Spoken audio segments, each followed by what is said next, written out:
Welcome back to my channel. This is Priya. I hope all you are good and fine. So आज की video में हम continue कर रहे हैं अपने नॉलेज एंड करिकुलम के टॉपिक तो हमने यूनिट फर्स्ट जो थी वो हमने स्टार्ट कर दी थी। बीएड सेकेंड ईयर के जो न्यू स्टूडेंट्स हैं जिन्होंने अभी एडमिशन्स लिए हैं उनके लिए हमने टॉपिक्स रखे थे मैंने, तो बीच में वीडियोस नहीं बना पाई, कुछ काम था घर में, सॉरी फॉर दैट। सो आज हम यूनिट फर्स्ट को कंप्लीट कर देंगे विद जो इम्पोर्टेंट क्वेश्चंस इसमें से बनते हैं 16 मार्क्स के उसके साथ, ठीक है। तो विदाउट वेस्टिंग टाइम स्टार्ट कर लेते हैं वीडियो को जल्द से। तो हमने क्या क्या डिस्कस कर लिया था पहले उस पर गो थ्रू कर जाते हैं, ठीक है। तो we have discuss the meaning of knowledge. First unit जैसे आपकी नॉलेज एंड उसके कंसेप्ट से रिलेटेड है, तो हमने नॉलेज का मीनिंग, डेफिनेशंस हमने कर ली थी। नेचर कर लिया था कि कैसा नेचर होता है आपके नॉलेज का। Importance we have discussed. Kinds कितने तरह की आपकी नॉलेज होती है, like posterior knowledge, encoded knowledge, implicit knowledge, scientific knowledge, ठीक है। फिर हमने सोर्सेज पढ़ लिए थे कि किस किस सोर्सेज से आप नॉलेज को गेन करते हैं। लाइक आप जब कोई भी बुक पढ़ते हैं तब आपको नॉलेज मिलता है, या कोई टीचर्स के थ्रू मिलता है, इंट्यूशंस के थ्रू मिलता है, ट्रेडिशन के थ्रू मिलता है। तो ये भी सब हम डिस्कस कर चुके थे। मैथड्स भी हमने कर लिए थे। मैथड्स एंड सोर्सेज के जो टॉपिक पॉइंट्स हैं उसको आप कंबाइन करके लिख सकते हैं। लाइक इंट्यूशन, मैथड्स भी वही होते हैं कि किस तरह से आप नॉलेज को एक्वायर कर रहे हैं, गेन कर रहे हैं। तो ये पॉइंट्स भी हो सकते हैं। कुछ अगर आपको अपनी तरफ से कोई पॉइंट्स आते हैं जो जेन्युइन हो और कुछ सही हो, वो भी आप लिख सकते हैं, ठीक है। तो through senses, through experiences, through rationalism हम साइंटिफिक मेथड से भी करते हैं। तो नेक्स्ट टॉपिक आपका इसमें था डिफरेंसेस थे, जिसमें 3 डिफरेंस थे आपके इंफॉर्मेशन एंड नॉलेज के बीच में डिफरेंसेस था। नेक्स्ट आपका बिलीफ एंड ट्रूथ का था एंड रीजनिंग एंड एनालिसिस। तो यहाँ तक हम क्या कर चुके हैं, अपने टॉपिक को कंप्लीट कर चुके हैं, ठीक है। तो आज का जो टॉपिक है ना आपका, वो यूनिट फर्स्ट का लास्ट टॉपिक है। जब आप बुक देखेंगे उसमें आपको मिलेगा डिफरेंट वेज ऑफ नोइंग, कि किस तरह से आपको पता चलता है, आप जानने की कोशिश करते हैं। डिफरेंट वेज ऑफ नोइंग, कुछ जानना, ठीक है। जिसके अंडर आपका टॉपिक आता है relative roles of the knower and the known in knowledge transmission and construction. मतलब कि क्या रोल होते हैं आपके टीचर के और आपके लर्नर के जब आप टीचिंग लर्निंग सिचुएशंस में होते हैं या फिर प्रोसेस में होते हैं, डिस्कस कर लेते हैं। तो फर्स्ट आपका आता है roles and responsibilities of a teacher. As a teacher जब आप किसी को पढ़ा रहे हैं, कुछ भी समझा रहे हैं, तो उसका रोल क्या होता है उसको डिस्कस करेंगे। या स्टूडेंट्स को आप नॉलेज गेन करवा रहे हैं, तो पहला है आपका, जैसे कि मैंने पॉइंट्स में लिखा है, बुक में आपको पैराग्राफ्स में मिल जाएगा और पॉइंट्स भी आप अपनी तरफ से लिख सकते हैं, ठीक है। तो पहला है आपका to provide conductive environment to the student. Most importantly है कि अगर आपको कोई भी टीचिंग प्रैक्टिस आपको स्टार्ट करनी है, तो you should have to provide a conductive और a friendly environment to the student, so that कि वो ईजिली आपके साथ इंटरेक्ट कर सके, ठीक है। और जो भी आप उनको नॉलेज देना चाहते हैं वो आप उनको अच्छे से प्रोवाइड कर सके, ठीक है।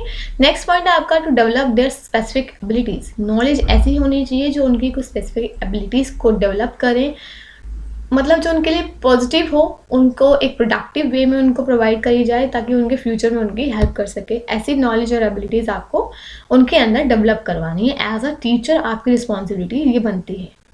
थर्ड है to counsel the learners at every stage of learning process. Counselling in the sense कि अगर उनको कोई प्रॉब्लम है कोई भी लर्निंग स्टेज पे, जैसे कि लर्निंग प्रोसेस आप करवा रहे हैं और कोई भी स्टेप पे वो रुक गए हैं, उनको कुछ प्रॉब्लम्स आ रही हैं, तो you should have to resolve this problem, ठीक है, दैट प्रॉब्लम्स। तो आपको एज अ टीचर उनकी हर प्रॉब्लम को भी क्या करना है, रेक्टिफाई करना है। फोर्थ है आपका to solve the problems of the students. You have to solve the problems of the students, ठीक है।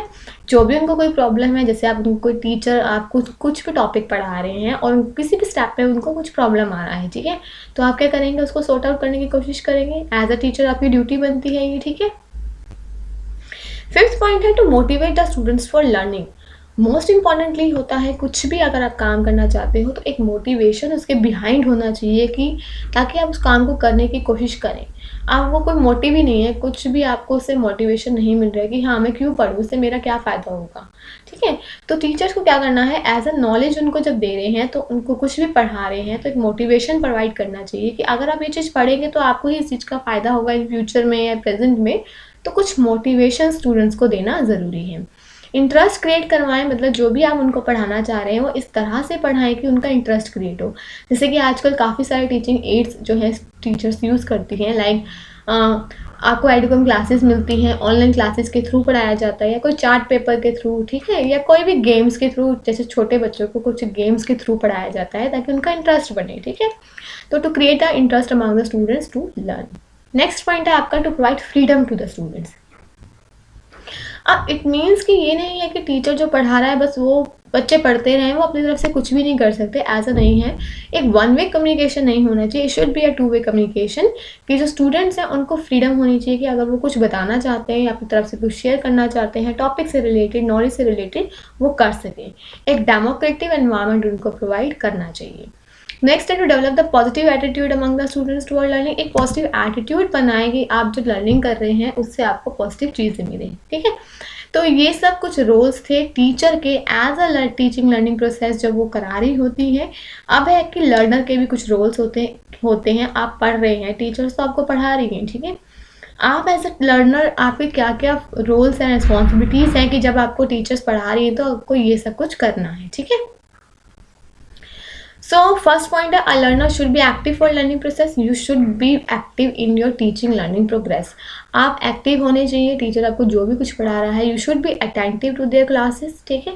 तो आप एक्टिव बिहेव करेंगे, not in a passive way कि टीचर आ रहा है वो बोलता जा रहा है। जैसे अब मैं आपको पढ़ा रही हूँ, डजेंट मीन कि आप सिर्फ सुनते रहिए, आप समझिए अच्छे से उस टॉपिक को। अगर कुछ आपको प्रॉब्लम है आप मुझे कमेंट करते हैं, आप कमेंट बॉक्स में पूछते हैं, तो इसको बोलते हैं एक्टिव लर्निंग कि आप इसमें इन्वॉल्व हैं, ठीक है। सेकेंड है कि learner should B cooperative, you should B cooperative, ठीक है। टीचर्स आते हैं क्लासरूम में, आप उनको कोऑपरेट करिए, जैसे वो पढ़ाना चाह रहे हैं उनके भी सुनिए, और अपना भी अगर कुछ बताना चाह रहे हैं तो आप वो भी कर सकते हैं। You should B cooperative with the teachers. Learner should maintain friendly behaviour, friendly behaviour आपको बनाना ज़रूरी होता है क्लासरूम में। Learner should be optimistic, you should be optimistic regarding any situation, कि अगर आप एक पैसिमिस्टिक नहीं होने चाहिए, आप ऑप्टिमिस्टिक होगी हर चीज़ में, आप एक पॉजिटिव वे देखें ना कि उसका नेगेटिव वे देखें, ठीक है। You should be social, social in the sense कि जब आप एज अ लर्नर हो, आप लर्निंग आउट ऑफ स्कूल भी होती है, इन द स्कूल भी होती है। सोशल मतलब कि आप सबसे इंटरेक्ट करें सोशली, आप एक्सट्रोवर्ट हो नॉट इंट्रोवर्ट, कि बस अपने अंदर ही रहें। आप पीयर ग्रुप से कंटैक्ट करें, टीचर से इंटरेक्ट करें, कलीग से करें, सोसाइटी से करें, तो ताकि आपको ज़्यादा से ज़्यादा नॉलेज गेन हो सके। तो you should be social. Learner should be eager to learn, आपके अंदर ना सीखने की इच्छा होनी चाहिए। अब ये तो है नहीं टीचर आपके अंदर दिमाग में खुद डालता रहेगा, और आप जब डालना ही नहीं चाहते दिमाग में, सीखना ही नहीं चाहते, तो आपको कुछ भी नहीं आएगा। अब मैं बोल रही हूँ, आप सुनना नहीं चाह रहे हो, आप इंटरेस्टेड ही नहीं हो, आपको कुछ पढ़ी ही नहीं कि क्या है टॉपिक में, तो अपने आप हो जाएगा मेरे से। तो आपके अंदर ना एक इच्छा होनी चाहिए सीखने की, हाँ मैं कुछ नया सीखने जा रहा हूँ तो मुझे वो अच्छे से सीखना है, ठीक है। एक्सरसाइज कीजिए, जैसे जो भी आपको नॉलेज मिल रहा है, you should exercise them regularly, जिसे बोलते हैं practice makes a man perfect. अब टीचर्स ने कुछ पढ़ा दिया स्कूल में, या मैंने कुछ पढ़ा दिया, या किसी ने भी आपको कुछ समझाया है, तो उसको आप प्रैक्टिस कीजिए। इट डजेंट मीन कि आपने जो चीज़, जैसे आप ऑफिस में भी जाते हो या स्कूल में गए और टीचर ने टॉपिक समझा दिया, इट डजेंट मीन कि वहीं तक आप सीमित रह जाएं कि हाँ जो क्लासरूम में हो गया ख़त्म, घर जाके कुछ भी नहीं करना। आपको जैसे होमवर्क मिलता है, होमवर्क इसलिए मिलता है ताकि आपकी जो प्रैक्टिस है ना वो चलती रहे, आप उस टॉपिक्स को ना भूलें, ठीक है। You should practice that, you should be honest, आप ऑनेस्ट होने चाहिए। इनिशिएटर होना चाहिए लर्नर को, मतलब जो भी अगर कुछ नई चीज़ सिखाने की कोशिश हो रही है तो आप पहला स्टेप लें, ऐसे आप होने चाहिए। या फिर कोई भी डिबेट फंक्शन हो रहा है या कुछ भी परफॉर्मेंसेज आपको स्कूल में मिल रही हैं, तो you should be the first initiator to get वहाँ पे पार्टिसिपेट करने के, टू टेक पार्टिसिपेट, ठीक है। Collaborate in your peer assessment, मतलब जो भी पीयर ग्रुप्स हैं, जो पीयर असेसमेंट्स आपकी होती है, इसमें आप कोऑपरेटिव हो, ठीक है। तो ये लास्ट टॉपिक था आपका यूनिट फर्स्ट का। यहाँ पे आपकी यूनिट फर्स्ट कंप्लीट हो जाती है टोटली। कल से हम सेकेंड यूनिट को स्टार्ट कर देंगे, वो भी बहुत ईजी है। तो अब हम क्या करेंगे, यूनिट फर्स्ट कंप्लीट हो चुकी है, 16 मार्क्स क्वेश्चंस कौन कौन से इसमें से बनते हैं उसको हम डिस्कस करेंगे। हम यूनिट ख़त्म होने के बाद क्वेश्चंस भी डिस्कस करते जाएंगे, ताकि जो भी टाइम है वो हमारा वेस्ट ना हो और इंपॉर्टेंट टॉपिक्स भी आपको पता चल जाए, ठीक है। तो जो फर्स्ट क्वेश्चन जो आपका 16 मार्क्स का बन सकता है जब आपका एग्जाम होगा, एंड आप पता ही है अब एग्जाम सारे ऑफलाइन मोड में ही हो रहे हैं, ऑनलाइन नहीं होते। ब्लेंडेड मोड हो सकता है, बट आपके एग्जाम्स तो अभी काफ़ी टाइम में होंगे। तो अभी जो फर्स्ट क्वेश्चन इसमें से बनता है वो आपका है, explain the meaning of knowledge knowing what are its kind, sources and methods of acquiring knowledge. ये आपको 3 टॉपिक्स जो है ना यूनिट फर्स्ट के, तीनों में से एक क्वेश्चन बन सकता है आपका 16 मार्क्स का, ठीक है। तो तीनों टॉपिक्स में से बन सकता है, कोई भी 2 करेंगे तो भी आपको यूनिट फर्स्ट कंप्लीट आप कर सकते हैं, तीनों कर लेंगे तो भी आप यूनिट फर्स्ट कंप्लीट कर सकते हैं, ठीक है। तो फर्स्ट क्या बनेगा, मीनिंग बताना है नॉलेज का, कितने टाइप्स के होते हैं वो हमने डिस्कस करे थे, कौन कौन से सोर्सेज और मेथड्स से आप एक्वायर करते हैं वो सब, ठीक है। सेकंड क्वेश्चन बनता है डिफरेंसेस पे, जो आपके 3 डिफरेंसेस हैं, इन्फॉर्मेशन पे, नॉलेज पे, belief, truth and reasoning and analysis पे। इन पे आपका 16 मार्क्स का मिल सकता है। तीनों का आ सकता है, कभी 2 डिफरेंसेस पूछ लिए जाते हैं कि सॉरी अकेले 2 का बताइए या सिंगल का बताइए। तो पॉइंट्स आपको 8 to 10 तो मैक्सिमम सबके करने ही हैं, ठीक है।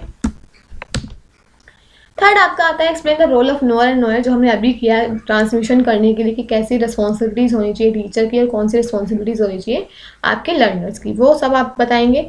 नेक्स्ट आपका आता है what are the contribution of the teacher, teacher का क्या कंट्रीब्यूशन होता है जब इंफॉर्मेशन को डिसएमिनेट करने के लिए, सॉरी मतलब कि ट्रांसफ़र करने के लिए एंड एस्टिमुलेट करने के लिए एंड नॉट इन्फॉर्मेशन को टू द स्टूडेंट्स। ये आपका क्वेश्चन बन सकता है आपका लास्ट, जो कि है आपका यूनिट फर्स्ट से। सो एसिमुलेशन डिसएमिनेशन द सेंस कि टीचर किस तरह से जो इन्फॉर्मेशन नॉलेज है कैसे ट्रांसफर करते हैं स्टूडेंट्स को, लाइक जैसे कि सिचुएशंस हो गई, कोई भी आपको सिचुएशन दे दी जाती है, आपको बोल दिया जाता है कि आप इस सिचुएशन पे वर्क कीजिए, तो आपको इस तरह से वो नॉलेज को या इन्फॉर्मेशन को प्रोवाइड करने की कोशिश कर रही है। ग्रुप्स बना दिए जाते हैं, जैसे 2-3 बच्चों को ग्रुप बना दिया और आपको एक प्रॉब्लम दे दी, आप उस पर काम करते हैं, ठीक है। तो ये कुछ पॉइंट्स हैं और ये आपका लास्ट टॉपिक था। तो आई होप आपको वीडियो अच्छी लगी हो और सारे टॉपिक्स आपको अच्छे से समझ आ गए हों जो भी हमने डिस्कस किए हैं। कोई भी डाउट हो you are free to comment में, आप कमेंट कर सकते हैं। कोई भी टॉपिक समझ नहीं आ रहा है हम उसको फिर से डिस्कस करेंगे। तो आज की वीडियो के लिए बस इतना ही। आई होप आपको वीडियोस अच्छी लग रही हो तो प्लीज़ चैनल को लाइक शेयर सब्सक्राइब ज़रूर कीजिए, ताकि जो भी जो नोटिफिकेशन होगा उसको वो आपको टाइमली मिलता है। Thank you, have a good day.